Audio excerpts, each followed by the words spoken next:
Nací hace 37 años en una cocina. Me encantaría contarles que vine al mundo entre canastas de mimbre, jitomates y cáscaras de cebollas, pero no soy una tita. Soy una brisa que dio su primer respiro en una casita de mi pueblo donde lo que estaba destinado a ser cocina se convirtió temporalmente en consultorio médico. Así que no hay nada de romanticismo en esta primera parte de mi historia, pero si quieren seguirme el cuento, podemos figurarnos que mi mamá estaba en medio de la preparación de los tamales un 24 de marzo cuando se me ocurrió hacer acto de presencia sobre el mantel bordado del comedor. Siempre me ha gustado imaginármelo así y si ustedes quieren también se pueden quedar con ese pedacito de fantasía. Lo que sí es verdad es todo lo que voy a contarles a continuación, mi historia de amor con la cocina mexicana.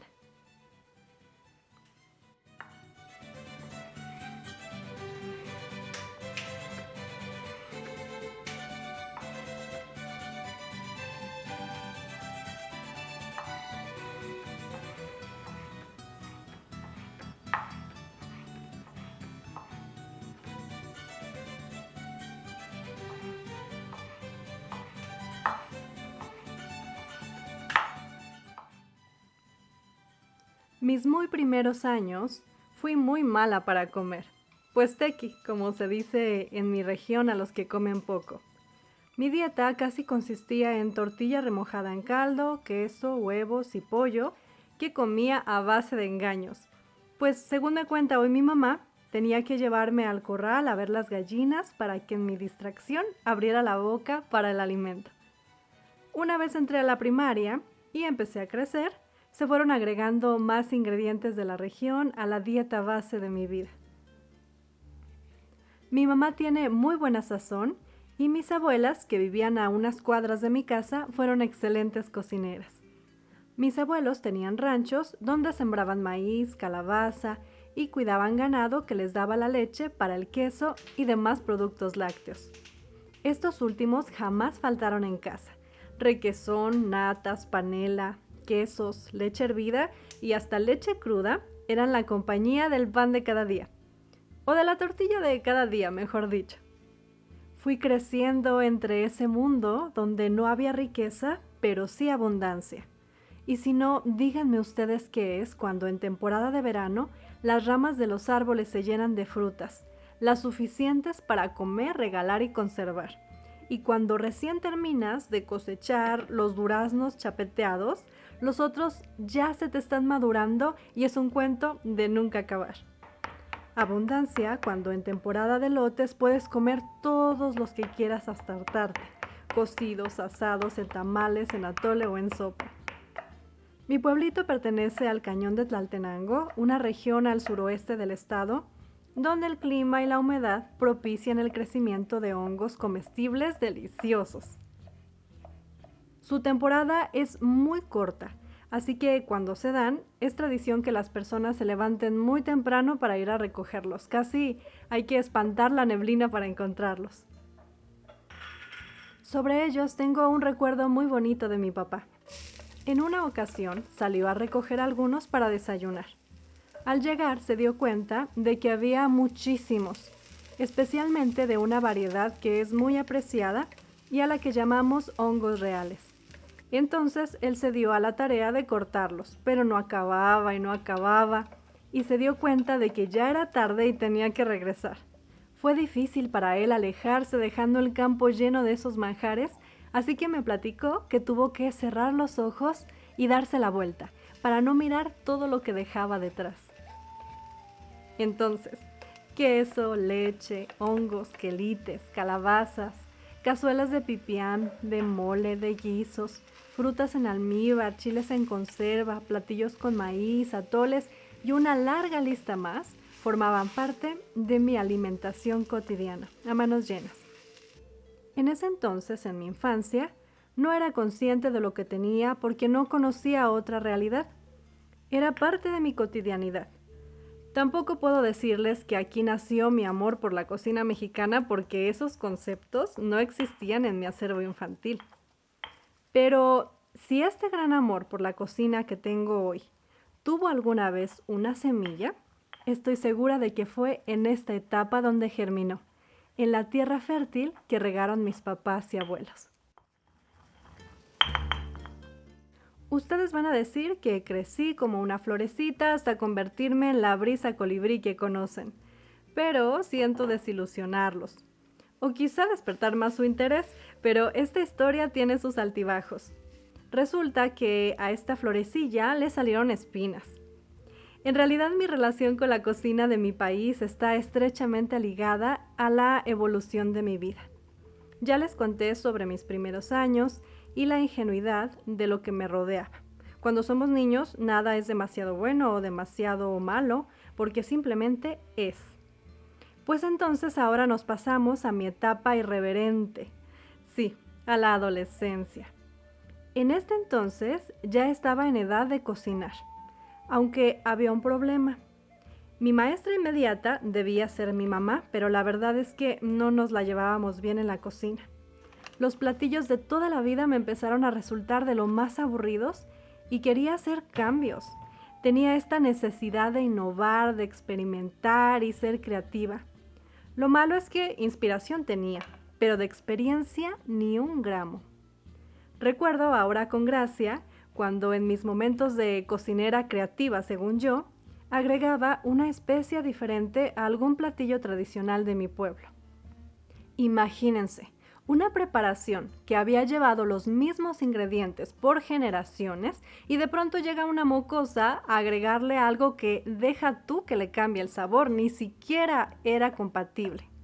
Entonces les digo, recuerdo a todos en la mesa haciendo una pausa después del primer bocado y a mi mamá preguntándome, Isabel, ¿qué le pusiste a la comida? También había una frase que me repetía con insistencia y que me molestaba. Lo que es la vida. Ahora yo misma la uso.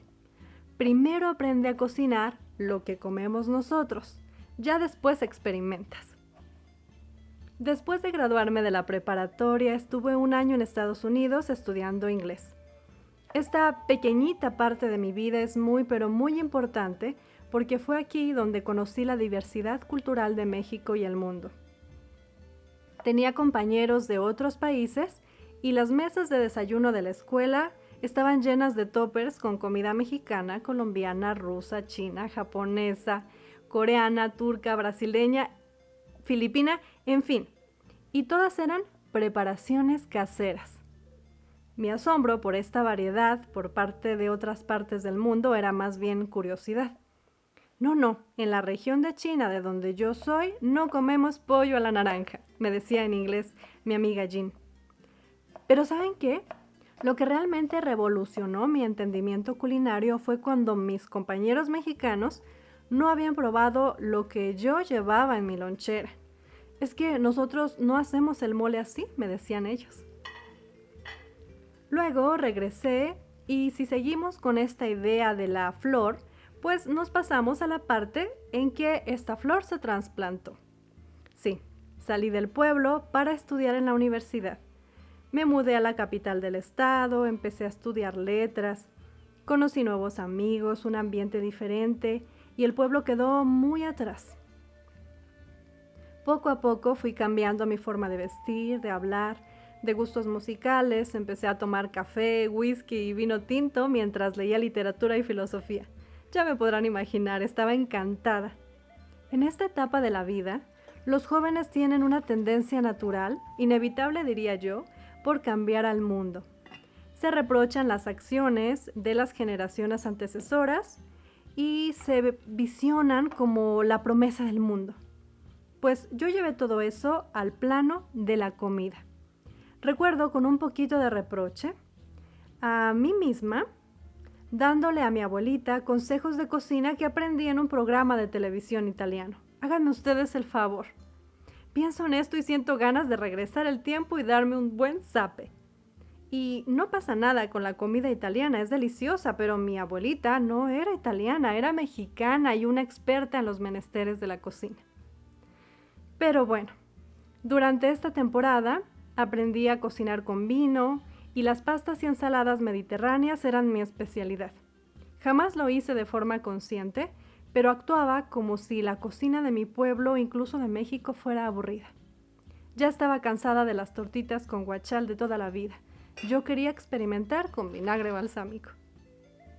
Hasta que un buen día, en la universidad, me gané en una rifa el libro La cocina mexicana de Socorro y Fernando del Paso. ¿Y qué paso fue el que di? Porque al toparme con que un escritor hizo un recetario de comida mexicana, de pronto me di cuenta de que era relevante, era incluso objeto de estudio.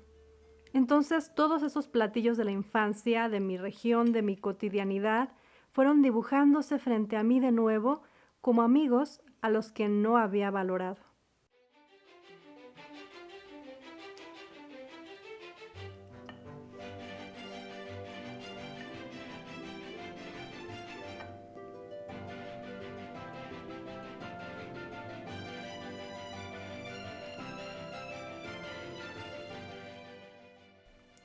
Aquí hago un paréntesis. La receta tradicional de la nogada para estos chiles se hace con nuez de Castilla fresca, tiernita. Yo tengo ya un video donde les muestro el paso a paso cómo se prepara. Pero también hay otra opción si queremos que la salsa quede igual de blanca y con bonita textura, y es haciéndola con almendras peladas.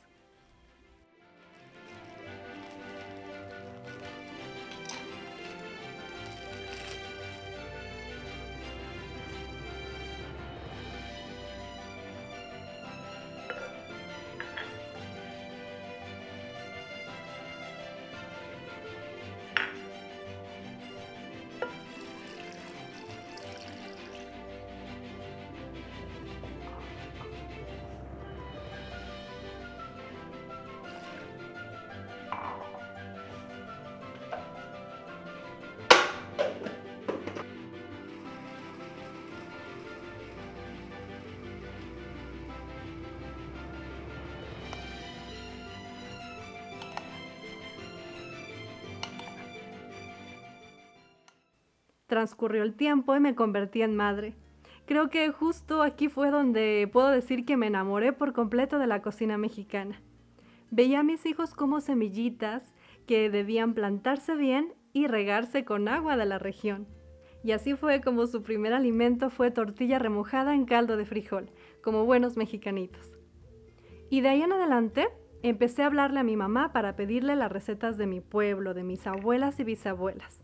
Vi todos los programas de cocina mexicana disponibles en YouTube, especialmente los del maestro Yuri de Gortari, que incluso los repetía muchas veces.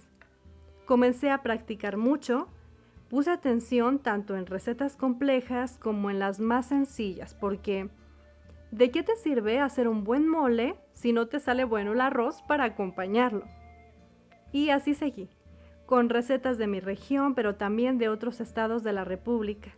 Y mi cocina de pronto parecía un laboratorio. A veces resultaban platillos maravillosos y otras eran fracasos que lloraba sobre los trastes sucios. Repetí muchas veces una sola receta hasta que salía, con una insistencia casi tóxica. Y en ese vaivén de cazuelas, poco a poco, logré lo que no se puede conseguir con inspiración e intención, y es la experiencia. De pronto tienes las medidas en el puño, tu oído se agudiza y sabes el momento exacto en que el agua de las ollas está a punto de hervir. Tus manos amasan de la forma correcta como por sí mismas y descubres que dominas el filo de los cuchillos y el fuego.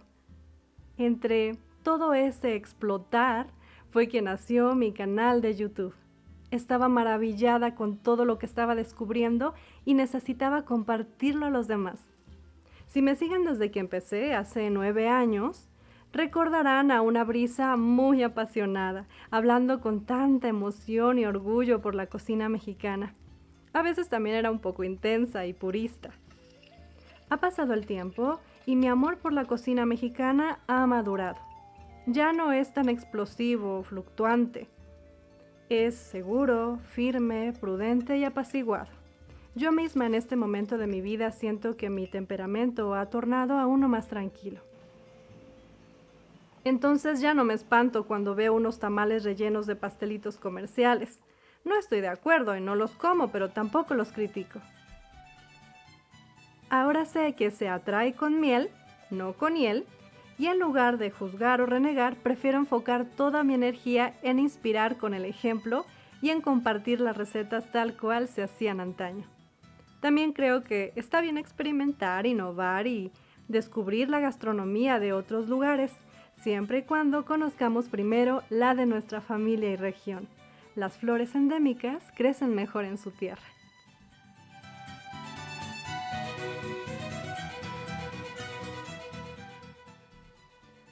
Y bueno amigos, les agradezco muchísimo por estar conmigo una vez más. Si les gusta mi contenido, los invito a que me sigan por aquí y en mis otras redes sociales donde me encuentran igual como Brisa Colibrí.